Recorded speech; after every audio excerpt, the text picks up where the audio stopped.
Eu sou Neil Woods, um ex-policial disfarçado. Eu me infiltrava em quadrilhas de drogas do Reino Unido, e esse é como o crime funciona.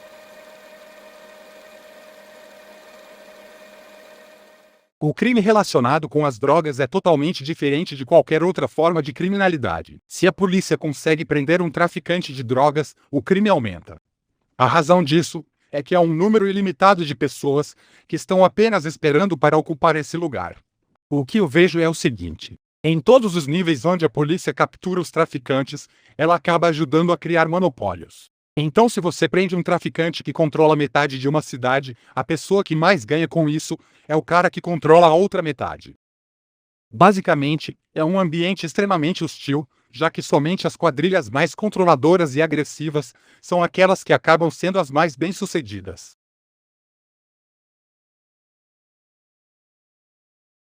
O controle das drogas tornou os mercados de heroína e crack muito mais hostis e competitivos, não só no Reino Unido, mas também no mundo todo. Já que muitas pessoas são presas, isto gera oportunidades. Pense o seguinte: se algum dia a polícia vier a prender uma quadrilha que controla o bairro de uma cidade, só existe outra quadrilha que será capaz de aproveitar essa oportunidade que apareceu e assumir o controle desse bairro. É a quadrilha que já controla um outro bairro da cidade.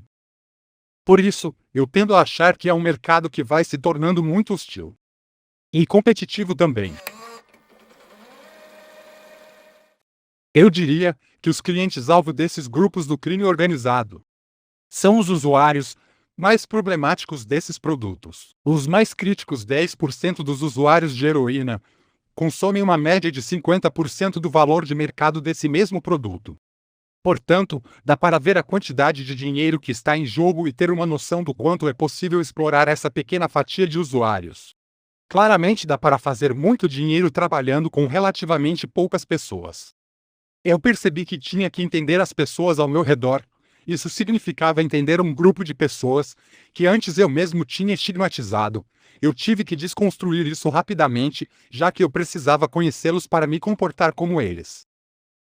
Mas rapidamente percebi que aquelas pessoas tinham um padrão de comportamento que estava fora de seu controle devido à sua história de vida. Foi muito importante entender isso, porque eu podia entender como o crime explorava essas pessoas e como eu mesmo podia parecer estar sendo explorado. Só assim, eu teria credibilidade para comprar cada vez mais drogas e para fazer contato com as pessoas certas naquele meio. O traficante, ou poderia até chamar de soldado mais importante que se encontra no nível mais baixo na hierarquia do crime organizado, para mim é a pessoa que é mais explorada em toda essa cadeia. É o usuário traficante.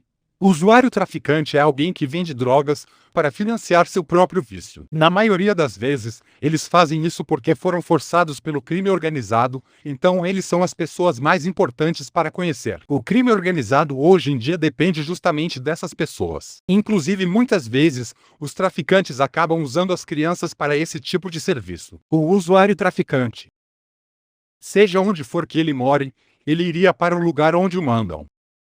Então, na parte da manhã, ao chegar ao local, ele vai se encontrar com o traficante superior e vai receber o pacote. Na maioria dos casos, o pacote já estaria pesado em quantidades específicas seladas em plástico. Isso seria dado ao traficante e haveria um acordo de que ele poderia ficar com uma porcentagem dos pacotes, contanto que vendesse a quantidade combinada. Agora, mudando de assunto. Vamos ao cotidiano da pessoa que é responsável por liderar e administrar toda uma equipe de usuários traficantes. Vamos usar o gangster que comanda o bairro de uma cidade como exemplo. Olha, se tem uma coisa que eu aprendi é que essas pessoas são bem profissionais.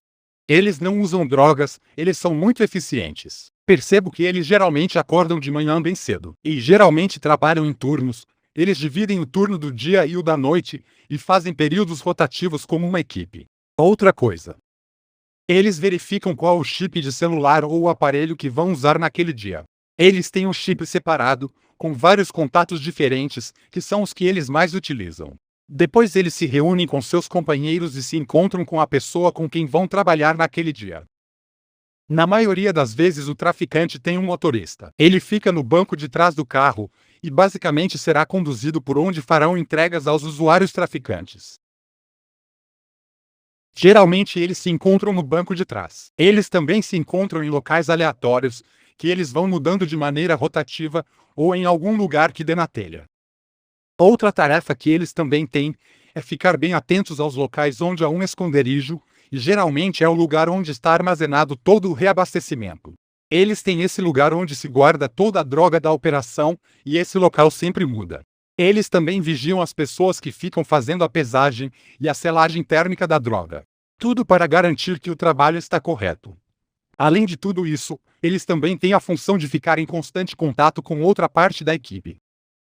São as pessoas encarregadas do policiamento do time, só para garantir que todos estejam trabalhando.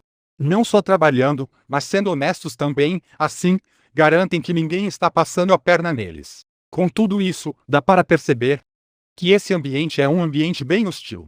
Mas é importante dizer: o policiamento antidrogas e a presença de pessoas como eu naquele ambiente, bem como o uso de policiais informantes, na minha opinião, é o que torna esse mercado um mercado completamente violento. As quadrilhas mais bem-sucedidas são aquelas que são capazes e estão dispostas a usar violência imediata. Portanto, ameaça e intimidação são ferramentas importantíssimas nessa atividade, é preciso dedicar tempo a isso. Eles têm que se esforçar e atuar com disciplina para ter o controle das pessoas. Então, a todo momento eles precisam ameaçar para construírem uma reputação. Então, por exemplo, se houver um grupo de profissionais do sexo, e esse grupo está interessado em comprar heroína ou até crack daquela quadrilha, os membros os lembrarão disso e usarão violência se necessário. Na verdade, eu já tinha desistido de trabalhar como agente disfarçado, pouco antes da investigação dos Burger Bar Boys, mas fui convencido a pegar o caso mesmo assim, porque outros 2 agentes disfarçados já haviam tentado se aproximar deles. Claramente eles não conseguiram se aproximar dos membros da quadrilha, mas foi uma quantidade extraordinária de trabalho, com muitos altos e baixos. Então, fui para Northampton, escolhi 2 pessoas vulneráveis e decidi que elas seriam as pessoas que eventualmente me apresentariam aos Burger Bar Boys. Eu sabia que essas pessoas estavam ligadas a eles de alguma forma. Eu sabia que elas já tinham traficado para eles, então depois de muito trabalho, as convenci a me apresentar aos Burger Bar Boys. Confesso que essa foi uma experiência aterrorizante. Me levaram ao local onde estavam reunidos em seu pequeno quartel-general em um clube de sinuca. Eu fui conduzido até o banheiro, a porta se abriu em um golpe, e um sujeito encapuzado entrou no cubículo, subiu no vaso para olhar por cima e disse: que é isso? Ele ficou fazendo um monte de perguntas tentando me pegar na mentira. Eu sabia que o cara olhando para mim estava envolvido em uns 7 assassinatos diferentes. Na verdade, eu também sabia que ele era a pessoa que tinha conseguido 2 submetralhadoras para matar 2 mulheres. Depois entraram mais 4 encapuzados. Quando a porta se abriu, eles começaram a andar ao meu redor, e de vez em quando alguém me dava uma cabeçada na orelha. Cada vez eles me empurravam mais e mais, e de repente, ele disse: tudo bem então.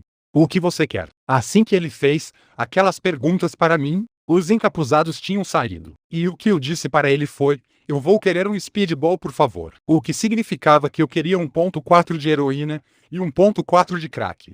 Lembro que eu entreguei umas 40 libras, e ele me deu a droga me olhando de cima para baixo.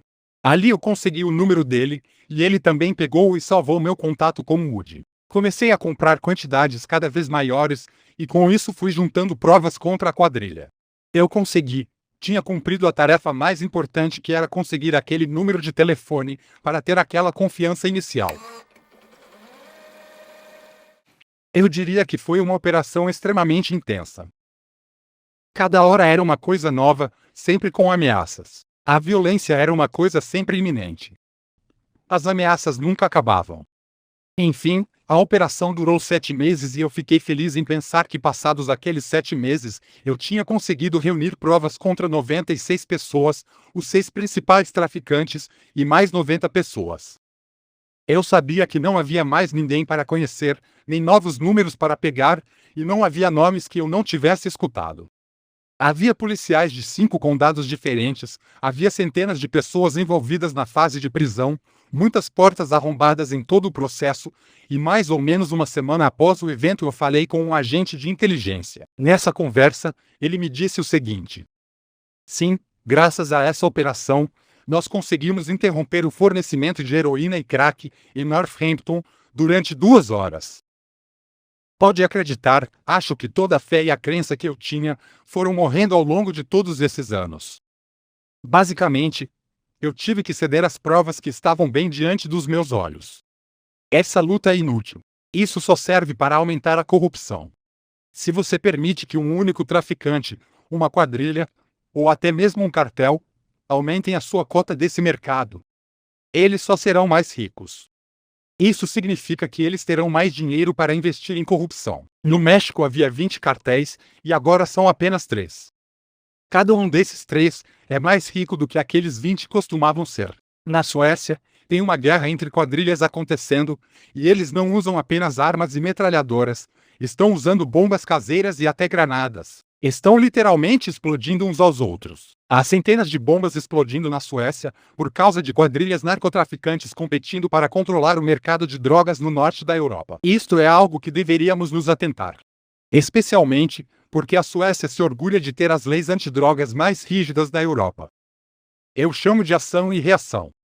A mudança mais significativa no mercado de drogas tem sido a internet, a deep web e o mercado negro. Quanto menos contato físico, menos violência, é uma boa mudança. Além do mais, o mercado da internet tem uma autorregulação, porque as pessoas que utilizam o serviço acabam deixando avaliações. Isso aumenta a probabilidade da mercadoria ser de melhor qualidade. Saiba que agentes do FBI, ou quem quer que diga que consegue decifrar o endereço IP e usar hackers para derrubar esse tipo de mercado, está mentindo. Os mercados negros continuarão a se tornar mais eficientes como resposta ao controle da polícia. Desde que deixei a polícia, escrevi uma autobiografia chamada Good Cop, Bad War. Minha posição é a da minha organização, que é a Law Enforcement Action Partnership. Defendemos a regulamentação de todos os mercados de drogas para tirar o controle do crime organizado. Queremos nos tornar as vozes mais importantes para a reforma.